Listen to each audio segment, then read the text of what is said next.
कि बोलो श्री राम जय सिया राम। बोलो श्री राम जय सिया राम। बोलो श्री राम जय सिया राम। बोलो श्री राम जय सिया राम। बोलो श्री राम जय सिया राम। बोलो श्री राम जय सिया राम। बोलिए सीताराम जी महाराज की जय हो। बोलिए श्री राधा रानी सरकार की जय जयकार हो। बोलिए श्री सिद्ध बाबा महाराज की जय जयकार हो। बोलिए मनसला मैया की जय जयकार हो। बोलिए श्री खेरप सरकार की जय जयकार हो। श्री रामायण महारानी जी की जय जयकार हो। श्री वाल्मीकि जी महाराज की जय जयकार हो। गोस्वामी तुलसीदास जी महाराज की जय जयकार हो। सतगुरुदेव भगवान की जय जयकार हो। काका गुरु महाराज की जय जयकार हो। सब संतन की जय जयकार हो। सब भक्तन की जय जयकार हो। अपने अपने माता पिता भाई बंधु गुरु भगवान की जय जयकार हो। बोलिए श्री गजानन महाराज की जय जयकार है। चलते हैं भगवान श्री खेरप सरकार आश्रम ग्राम वीरपुरा में नित्य प्रतिदिन चलने वाली गीता महारानी का पाठ और श्री वाल्मीकि रामायण का पाठ नित्य प्रतिदिन चलता है। चलते हैं कथा की ओर। परम पूज्य वाल्मीकि जी महाराज कहते हैं कि भगवान सुबेल पर्वत पर चढ़ गए, वहाँ से पूरी लंका का निरीक्षण किया। रावण को भी देखा कि उत्तर द्वार के फाटक पर खड़ा है। शरीर देखा काला है, शरीर में लाल चंदन लिपटा है, बड़ा भयानक शरीर है, पहाड़ जैसा, लाल वस्त्र पहने हुए हैं। ये भगवान ने सब देखा और रात वहीं व्यतीत करके सुबेल पर्वत पर सुबह हुआ और भगवान उतर करके नीचे आ गए। वाल्मीकि जी महाराज कहते हैं कि हे संत महात्माओं, तदंतर श्री रामचंद्र जी ने वानर सेना को सुसज्जित करके तैयार करके युद्ध के लिए अब उत्साहित किया। भगवान बोले, सुनो सेनापतियों, समस्त वानरों, युद्ध के लिए तैयार हो जाओ। इसके पश्चात उस विकट सेना का साथ लेकर वह लंकापुरी पर आक्रमण करने के लिए चल देते हैं। डेरा उठ गए महाराज। लंका पर चढ़ाई करने के लिए भगवान चल देते हैं। उनके पीछे विभीषण, सुग्रीव, हनुमान, जामवंत, नल, ऋक्षराज, नील और भैया लक्ष्मण थे। और इन सब के पीछे रीछ और बंदरों की भारी सेना चली आ रही थी महाराज। इतनी भारी सेना थी महाराज कि पृथ्वी के बहुत बड़े भाग को भर लिया था सेना ने महाराज। इतनी बड़ी सेना थी कि पृथ्वी के एक बहुत बड़े भाग को ढक लिया था। बानर हाथियों के समान विशाल शरीर वाले थे महाराज। कलयुग के बंदर घाई नहीं, त्रेता के बंदर कैसे आते? हाथी के शरीर के समान थे महाराज। इस प्रकार शत्रुंजय भगवान श्री रामचंद्र जी व सूरवीर शिरोमणि श्री लक्ष्मण भैया अल्प समय में ही लंकापुरी के समीप पहुंच गए। पर्वत से थोड़े समय में नजदीक था। क्या देखा महाराज? लंका के चारों ओर एक अत्यंत ऊंची चार दीवारी थी महाराज। जैसे पहुंचे लंका के किनारे, क्या देखते हैं? बहुत ऊंची एक लंका की चार दीवारी से घिरी है लंका। दीवाल है, जैसी झीलों की दीवार होती है ना, ऐसी दीवार बहुत ऊंची महाराज लंका की, जिसको पार कर सकना अत्यंत कठिन था। लांघना उसको, लंका पर आक्रमण करना यद्यपि देवताओं की भी सामर्थ्य से बाहर था, तथापि पराक्रमी भगवान श्री रामचंद्र जी की प्रेरणा से बलवान वानरों ने व्यवस्था के अनुसार आक्रमण के लिए अपने अपने मोर्चे बना लिए। व्यवस्था बना ली और मोर्चे बना लिए अपने अपने। लंका के उत्तर द्वार पर, जो पर्वत शिखर के समान ऊंचा था, लक्ष्मण जी के साथ भगवान श्री रामचंद्र जी डट गए। उत्तर द्वार पर, जिस द्वार पर रावण है, उसी द्वार पर भगवान लक्ष्मण सहित डट गए तथा श्रेष्ठ धनुष बाण धनुष का निर्भीकता पूर्वक रावण के रहने के स्थान तक पहुंच गए। जिस भवन में रावण रहता था उस भवन के नजदीक पहुंच गए भगवान अपने धनुष बाण लेकर के। भगवान श्री रामचंद्र जी के अतिरिक्त कोई अन्य वीर पुरुष उस उत्तर द्वार पर अपनी सेना की रक्षा करने में समर्थ नहीं था। जिस दरवाजे पर, उत्तर दरवाजे पर रावण था, कोई भी सेनापति भगवान के दल का सामर्थ्य नहीं था बगैर भगवान के उस दरवाजे की। इसलिए भगवान लक्ष्मण को लेकर के उत्तर दरवाजे पर डटे, क्योंकि उस पर रावण स्वयं है। जिस उत्तर द्वार पर स्वयं राक्षस राज रावण नियुक्त हुआ था तथा जिस द्वार की अनेकों सूरवीर रक्षा किया कर रहे थे, वह साधारण वीरों को तो दानवों युक्त पाताल के समान भयोत्पादक था। महाराज रावण है, अब रावण है तो वहां बड़े बड़े वीर योद्धा हैं। श्री रामचंद्र जी ने वहां पहुंचकर अनेकों योद्धाओं के विभिन्न अस्त्र शस्त्र और कवच रखे हुए देखे। भगवान पहुंचे लक्ष्मण साहब तो क्या देखा, अनेक योद्धाओं वीरों के कवच अस्त्र शस्त्र रखे दिखाई दिए भगवान को। लंका के पूर्व द्वार पर वानरीय सेना के अध्यक्ष कौन? नील महाराज। वानरी सेना के अध्यक्ष थे नील। मैंद और दुविद के साथ आकर के खड़े हो गए। महाबली अंगद ने दक्षिण द्वार को घेरा। परम पराक्रमी वायुपुत्र हनुमान ने ऋषभ, गवाक्ष, गज और गंध के साथ महाराज पश्चिम द्वार को संभाला। हनुमान ने। इनके साथ कौन कौन है? गज, गवाक्ष, गव्य और ऋषभ और पांचवें हनुमान जी। 5 सेनापति हैं, 5 सेना है वहां पश्चिम दरवाजे पर 5 सेना है। तथा अजन्य, तरस और अन्य वीरों के साथ सुग्रीव जी बीच के मोर्चे पर डट गए। लंका के बीच में सुग्रीव महाराज अपनी सेना लाई उनने, और अजन्य, तुरस नामक सेनापतियों की सेना, यानी 3 सेना लेकर के लंका के बीच में डट गए सुग्रीव महाराज। श्री रामचंद्र जी की आज्ञा पाकर के विभीषण के सहयोग से लक्ष्मण ने प्रत्येक द्वार पर 1-1 करोड़ वानर सेना नियुक्त कर दी। चारों द्वारों पर 4 करोड़ सेना। प्रत्येक दरवाजे पर लक्ष्मण जी ने 1-1 करोड़ सेना, क्योंकि रामादल के मुख्य सेनापति लक्ष्मण जी थे। मुख्य सेनापति लक्ष्मण जी थे। हाँ, चाहे प्रधानमंत्री कह लो उनको। चारों द्वारों पर 1-1 करोड़ सेना लगा दी, जबकि लंका में कुल 1 करोड़ राक्षस बतलाए विभीषण ने कि इतने ही बच्चे महाराज। बकाया तो हनुमान जी मंत्र साफ करे आए थे। हो 1 करोड़ बचे बस, और इतने हर द्वारे पे 1-1 करोड़ बंदरा ढसे। बहुत सी सेना के पास सुसेन और जामवंत भगवान श्री रामचंद्र जी के पीछे थोड़ी ही दूर पर रहकर बीच के मोर्चे की रक्षा के लिए नियत हो गए। भगवान जी गेट पर पहुंच गए, उनसे और पीछे जामवंत अपनी रीछ वाली सेना लेकर के उस सुखैन को संगे लिए उन्होंने सेना, और बोले बीच रास्ता में रुक गए कि ऐसा को भगवान जी पे आक्रमण नहीं कर देवे। हो ये बानर सिंहों के समान दाढ़ों वाले थे। इनकी दाढ़ें बहुत बड़ी बड़ी थी, सिंहों के समान। तथा पर्वतों के शिखर और बड़े बड़े विशाल वृक्ष लिए हुए अत्यंत उत्साह के साथ युद्ध के लिए डट गए। बोले बड़े बड़े पहाड़ और बड़े बड़े दरगाह अपने अपने हाथ में लाए बंदरा, और बस डटे हैं कि हाँ कब भगवान को आदेश होवे। और होंदे भैया खेल पंडा।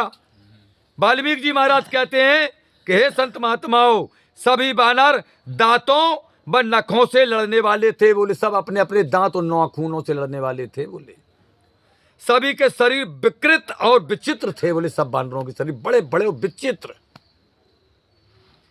क्योंकि विश्व का, अकेली भारत नहीं, विश्व का ऐसा कोई भी देश नहीं बचा था। विश्व का जिस देश में पर्वत हैं और जिन पर्वतों पर बानर रहते थे वो सब आए थे, विश्व के, खाली भारत के नहीं। जी हाँ, गणना है सब देशों की। त्रेता के जो देश थे उनके नाम भी अंकित है महाराज हमारे ज्वाला प्रसाद रामायण की रामायण में सब। सुग्रीव ने बताया, हाँ पूछ दिया था भगवान राम ने कि सुग्रीव तुम कैसे जानते हो ये देश विदेशों के सब नाम? अरे बोले महाराज भैया से दुश्मनी बुरी होत, बोले भैया से दुश्मनी हो गई थी, बोले वाली से हम जहाँ जाते बोले 2 दिन नहीं ठहर पाते, वाली को पता पड़ा तो ना पहुंच जाते तो हमें मारवे को। तो बोले धरती पे बोले जितने देश हैं, जितने पर्वत हैं देशन में, जहाँ जहाँ बंदरा रहते बोले सब लोग गए हम सहायता मांगन, लेकिन जे हाल 2 दिना में पहुंच जाते जैसे सब हम घूमो है, जैसे हमें सब देशन को नाम पता है, सुग्रीव ने कहा था। बाबा वाल्मीकि जी कहते हैं कि भगवान श्री रामचंद्र जी के पीछे थोड़े ही दूर पर रह करके बीच में मोर्चे की रक्षा के लिए डट गए विभीषण महाराज रास्ता में।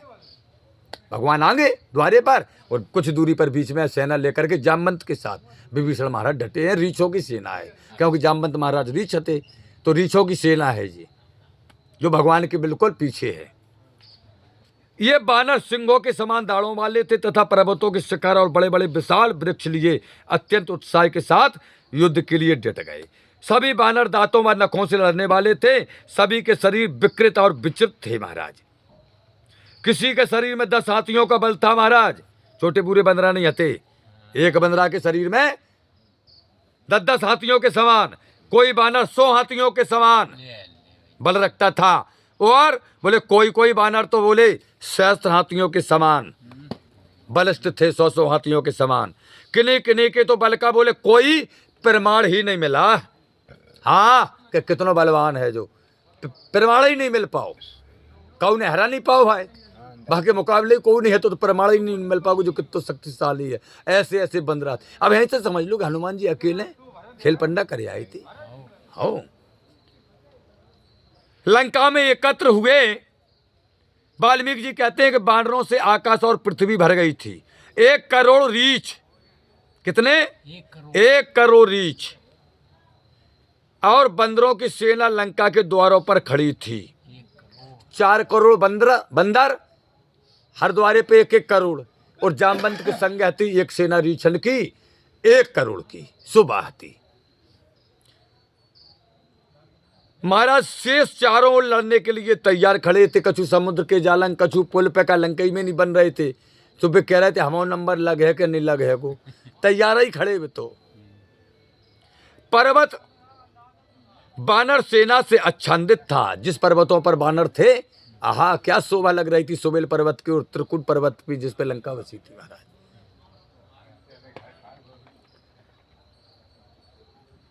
पर्वत बानर सेना से आच्छादित था और करोड़ों बानर लंका के चारों ओर घूमने लगे।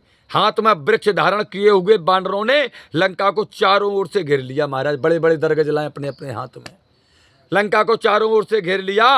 वायु का समावेश भी बंद कर दिया महाराज, वायु भी बंद कर दी। इतना बंदरा है अपने अपने हाथ में पेड़ों लाए कि वायु क्रॉस नहीं हो पा रही। गाँव के पेड़े जब आंधी आउट तो हवा को काफी जीड़ ले, गाँव के पेड़े वो तो भैया पर्वत और वन हते वहाँ तो, और खुद बंदरा इतने हैं कि अपने अपने हाथन में दरगज लाए लंका को बिल्कुल घेरे हैं। वायु रुक गई लंका की महाराज। लंका में लड़ने वाली राक्षस और राक्षसियां जितनी थी, बाल बच्चे, सबकी सांस रुकने लगी महाराज। इंद्र के समान पराक्रमी तथा विकट आकार वाले बानरों को देख करके राक्षस लोग चकित रह गए लंका के, कि हाय दैया रे, एक छोटो सो बंदरा हो तो इतो बड़ो नहीं है, तो वो तो का कर गो है गो, पूरी लंका मार गो, जाने कितने राक्षस मार गो, जाने कितनी सेना मार गो। रावण को 1 पुत्र प्रस्थ को मार गो, 5 सेनापतियों के 5 पुत्र मार गो, और आधी सेना लंका की मार गई। जितने बड़े बड़े बंदरा बोले, राक्षस राक्षसियां बाल बच्चे आज लंका के महाराज घबरा गए। चारों ओर फैली हुई सेना समुद्र गर्जन के समान शब्द करने लगी। अब बंदरा ख पा रहे हैं।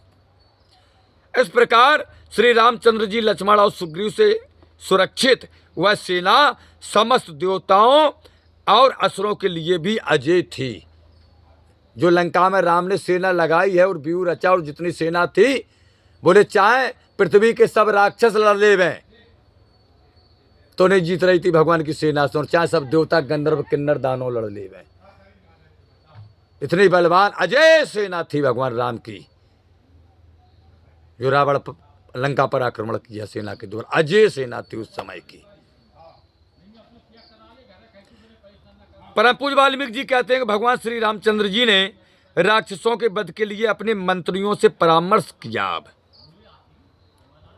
कि राक्षसों का और रावण का वध कैसे हो। सलाह की मंत्रियों से सलाह करके अपनी सेना की भली प्रकार मोर्चाबंदी कर ली। अब सेना की मोर्चाबंदी कर ली।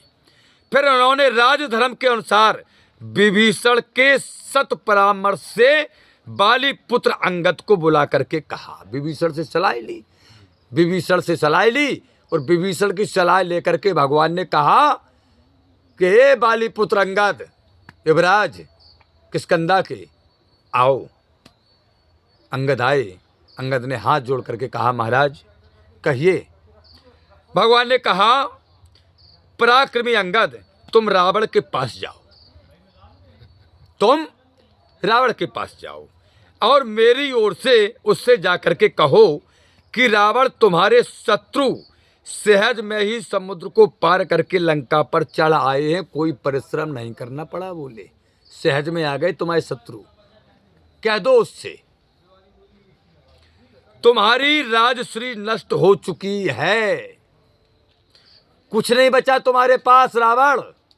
कह दो उससे। भगवान कह रहे हैं अंगद से कि जाकर के कह दो कि तुम्हारी राजश्री खत्म हो गई,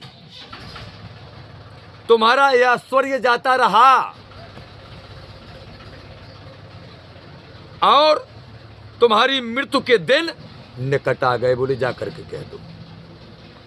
तुम्हारी बुद्धि भ्रष्ट हो जाने से भगवान ने कहा कि कह देना अंगद रावण से कि तुम्हारी बुद्धि भ्रष्ट हो जाने से तुमने ऋषि, देवता, गंधर्व, अप्सरा, सर्प, यक्ष और राजाओं का बड़ा अपराध किया है। तुमने किसी को नहीं छोड़ा, ना देवता छोड़े, ना दानव छोड़े, ना नाग छोड़े, ना किन्नर छोड़े, ना सर्प छोड़े, ना राजा छोड़े, ना यक्ष छोड़े, तुमने किसी को नहीं छोड़ा। बोले बहुत बड़ा अपराध किया है तुमने, जाकर के कह दो उससे। जिस अभिमान के कारण तुमने यह अनर्थ किया है, भगवान कहते हैं कि अंगद जाकर के कह दो कि तुम्हारा हुआ है ब्रह्मा के वरदान से उत्पन्न हुआ अभिमान अब शीघ्र ही नष्ट होने वाला है। कह देना कि तुझे ब्रह्मा ने जो वरदान दिया था ना, उसका जाना घमंड है, वो भी वरदान और तेरा घमंड बोले अब नष्ट होने वाला समय आ गया है। जाकर के कह दो कि तेरी मृत्यु निश्चित है। भगवान कहती है अंगद जाकर के कह देना रावण से कि मैं अधर्मियों को दंड देने वाला हूं। किनको दंड देने वाला? अधर्मियों को। तूने बलपूर्वक छल से मेरी पत्नी का हरण करके मुझे बड़ा कष्ट पहुंचाया है। भगवान कहते हैं अंगद जाकर के कह देना कि भगवान ने कह दिया कि रावण तूने छल पूर्वक मेरी पत्नी का हरण करके मुझे बड़ा कष्ट पहुंचाया है, इसलिए उसका दंड तुम्हें देने के लिए मैं लंका में आ पहुंचा हूं। हे रावण, युद्ध में मेरे द्वारा मृत्यु को प्राप्त होकर तुझे ऋषि महर्षियों की गति प्राप्त होगी। हमारे हाथों मरेगा इसलिए तुझे ऋषि और महात्माओं की गति तो मिल जाएगी। हे राक्षसराज, जिस माया और बल के भरोसे से तूने मेरी स्त्री का हरण किया है, अब तू युद्ध में अपने उस बल और माया को दिखा। जाकर के कह देना अंगद उससे, दिखा अब माया को और दिखा उस बल को जिस माया और बल के कारण तूने मेरी पत्नी का हरण किया है, युद्ध में दिखा। भगवान कहते हैं अंगद कह देना कि भगवान ने कहा कि यदि तू अब भी सीता को लेकर मेरी शरण में ना आया तो याद रख अपने तीव्र बाणों से मैं संसार को राक्षसों से सर्वदा रहित कर दूंगा। समस्त संसार में एक भी आतंकवादी नहीं रहेगा।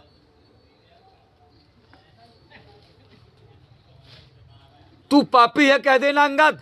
भगवान ने कहा कि रावण तू पापी है, तेरे साथी भी महान मूर्ख हैं, तेरे मंत्री जितने हैं तू तो पापी है ही, लेकिन तेरे जितने मंत्री हैं साथी हैं वो भी महामूर्ख हैं। किंतु हे अधर्मी, अब तू अधर्म पूर्वक क्षण मात्र के लिए भी राज सुख नहीं भोग सकता। बोले अब अधर्म पूर्वक एक क्षण भी, तू कंचन नगरी का राजा है ना, काल को पाटी से बांधा है। कोई तेरी सहायता करने वाला नहीं, एक क्षण तुझे सुख मिलने वाला नहीं। हे अंगद कह देना कि भगवान ने कहा कि रावण, अब तो निश्चय ही रावण श्रेष्ठ विभीषण लंका का निष्कपट राज पाएगा। बोले अब तो विभीषण लंका का राजा बनेगा ही बनेगा, मैंने राज तिलक कर दिया है। कह देना अंगद, कह देना रावण से कि भगवान ने कहा कि संग्राम भूमि में मेरे बाणों से वीरगति को प्राप्त होकर ही अब तुझे शांत मिल सकेगी। जब तक तू जिंदा है, जब तक तेरे को एक पल के लिए शांति मिलने वाली नहीं है। अब तुझे शांति जब ही मिलेगी जब मेरे बाणों द्वारा तेरा वध होगा, तू मारा जाएगा, इसके बाद तुझे शांति मिलेगी। अब तीनों लोकों में भी तेरी रक्षा करने वाला हे अंगद कह देना, भगवान ने कहा कि कोई नहीं है, तीनों लोकों में कोई नहीं बचा सकता तुझको। पुण्यकर्मा भगवान श्री रामचंद्र जी के ऐसा कहने पर बाली पुत्र अंगद साक्षात अग्नि के समान आकाश मार्ग से चले। अब लंका के लिए उड़ गए अंगद जी महाराज। वे एक मुहूर्त भर में ही रावण के राजमहल में पहुंच गए। उस समय रावण अपने मंत्री सहित सुखपूर्वक बैठा था, समस्त मंत्रियों के साथ बैठा था राजसभा में। और अंगद जी पहुंच गए महाराज। अग्नि के समान देवपियान युवराज अंगद रावण के पास निर्भीकता पूर्वक जा पहुंचे। कोई डर नहीं, काहे का डर? सैया कुतवाल डर काहे का? भगवान साथ में है, अब डर काहे का? वो डर था अक्षय कुमार का अंगद को, और तो किसी का डर था ही नहीं अंगद को। हाँ, डर था तो सिर्फ अक्षय कुमार को। सो हनुमान जी अक्षय कुमार की ब्याह निपटाई आए थे।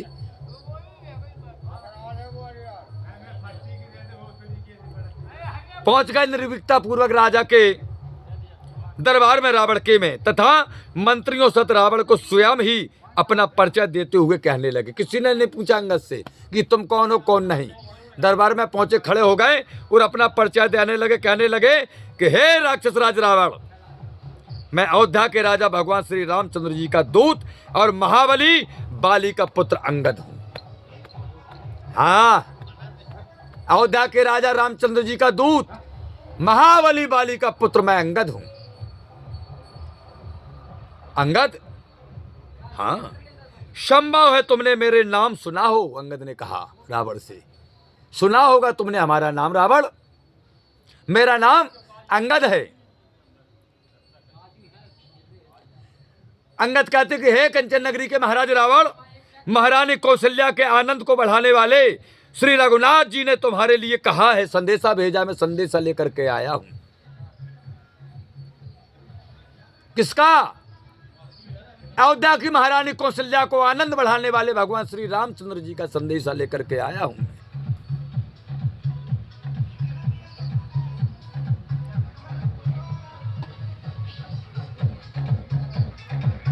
ओ क्रूर कर्मा रावण, अंगद ने कहा तू क्रूर है, तेरे कर्म पापी हैं।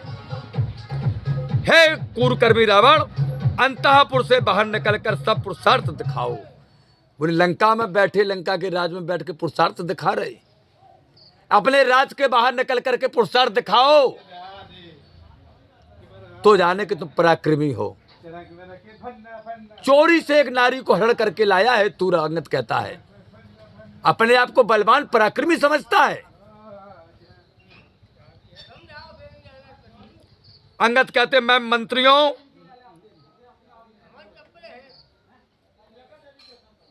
पुत्रों और तुम्हारे सभी साथियों सहित तुम्हें मार डालूंगा। जितने मंत्री हैं, जितने तुम्हारे पुत्र हैं, और तुम, बोले सबको हम अकेले मार डालूंगा। अंगद कहते हैं तुम्हारा विनाश हो जाने से तीनों लोकों में निश्चय ही खुशी छा जाएगी। अंगद कहते कि रावण, तेरा जब विनाश हो जाएगा तो बोले तीनों लोकों में बोले खुशी छा जाएगी कि अधर्मी मर गया। तूने समस्त संसार में तीनों लोकों में अधर्म का राज स्थापित कर दिया, धर्म के राज को लोप कर दिया। तुम देवता, दानव, यक्ष, गंधर्व, नाग और राक्षस सभी को दुखदाई हो। बोले जिस वंश में तूने जन्म लिया है, राक्षस वंश में, अंगद कहता है तेरे ही वंश में जन्मे समस्त राक्षस तुझसे दुखी है, देवता तुझसे दुखी है, दानव तुझसे दुखी है, यक्ष तुझसे दुखी है, तुझसे कोई सुखी नहीं है। और ऋषियों के लिए तो पूर्णतः कंटक रूप हो, तुम कांटे रूप हो, संत महात्माओं के लिए तो विशेष। अब मैं निश्चय ही, अंगद कहते, इस कंटक को जड़ से उखाड़ फेंकूंगा, ना रहेगा बांस ना बजेगी बांसुरी। अंगद कहते हैं कि इस कांटे को मैं उखाड़ करके फेंक ही दूंगा। तत्व यदि तुमने, हे कंचन नगरी के महाराज, सम्मान पूर्ण रीत से आकर के मेरे चरणों में सिर झुकाकर सीता को न लौटाया, तो याद रखो तुम्हारा विनाश अनिवार्य है। सर झुकाओ मेरे कदमों में। अंगद कहता है उस सम्मान के साथ सीता को मेरे पास लाओ। अगर तुमने ऐसा नहीं किया तो समझ लो तुम्हारा सर्वनाश है।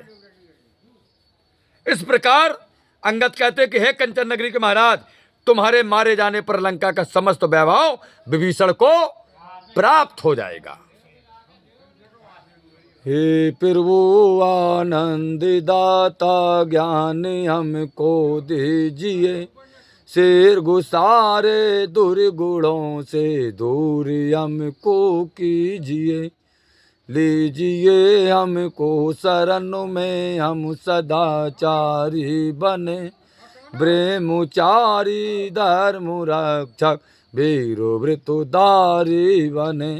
यह कार्य जो मैंने उठाया आप ही किया सुसे, ऐसे कृपा हो नाथ की जो पूर्ण हो दास की।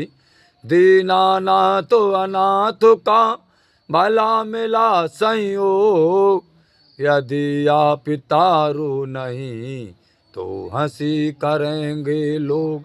लखन सिया रामचंद्र शंकर हरिओम, जय जय सिया राम, जय जय हनुमान, हरि की जय जयकार हो। श्री रामायण महारानी जी की जय जयकार हो। श्री सीताराम जी महाराज की जय जयकार हो। श्री राधा रानी सरकार की जय जयकार हो। श्री वाल्मीकि जी महाराज की जय जयकार हो। श्री गोस्वामी तुलसीदास जी महाराज की जय जयकार हो। श्री सतगुरुदेव भगवान की जय जयकार हो। श्री सिद्ध बाबा महाराज की जय जयकार हो। श्री मनसला मैया की जय जयकार हो। श्री खीरापत सरकार की जय जयकार हो। अपने अपने माता पिता भाई बंधु गुरु भगवान की जय जयकार हो। समस्त श्रोता जनों की जय जयकार हो। समस्त भक्तजनों की जीवन की जय जयकार हो। हरिओम शरणम गच्छामि, हरिओम शरणम गच्छामि, हरिओम शांति शांति शांति, हरिओम शांति शांति शांति।